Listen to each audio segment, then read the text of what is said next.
17-year-old Arnold Little near that school. The trial resumes tomorrow morning. City Council member Mary Pat Clark has just announced she will challenge current City Council President Clarence D. Burns for the top council post. Our City Hall reporter Kevin Brown is standing by live right now at the home of Mary Pat Clark. Kevin? Toby, she just announced, as a matter of fact, she's still in the back porch of her home making her announcement and answering reporters' questions. I think it's safe to say that Mary Pat Clark is the most liberal of the three candidates now running for council president.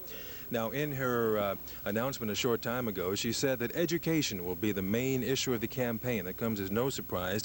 She indicated she thinks that if the city really makes a push, really tries hard to improve education, the money is there to do that.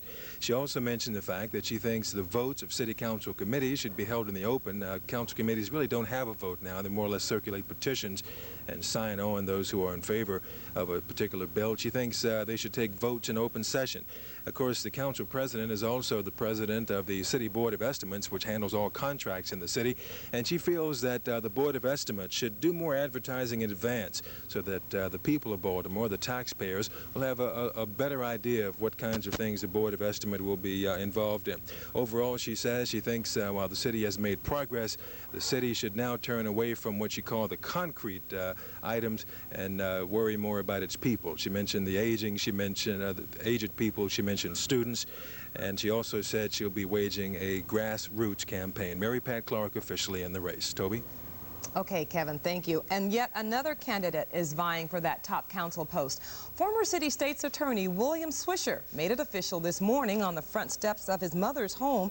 He says that after his defeat last fall against State's Attorney Kurt Schmoke, he has had time to think about his past mistakes and is ready to step into the political spotlight once again. He says he doesn't believe that incumbent Clarence D. Burns has the, quote, education or experience to handle the job, and that it is his responsibility to help Baltimore out.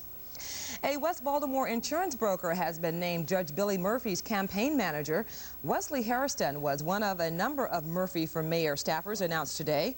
Others include Congressman Perrin Mitchell and several other staffers who are white. We're running a campaign of inclusion rather than of exclusion. We are involving all of the important segments of the community, including those who have never been involved in the sharing of power on any meaningful level before in this city.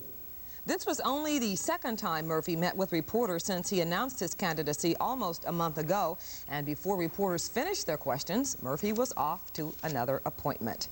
About 200 elderly residents attended the City Council's budget hearing this afternoon at the Waxter Center. The council is holding a series of hearings on the proposed $1.24 billion city budget for the next fiscal year. Some residents expressed concern whether enough money is included for snow removal.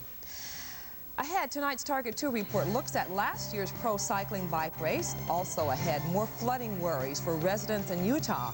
And rain may return to our forecast. Ken Phillips has details next. I'm the friendly ice cream wizard, and I've got something special in store for you.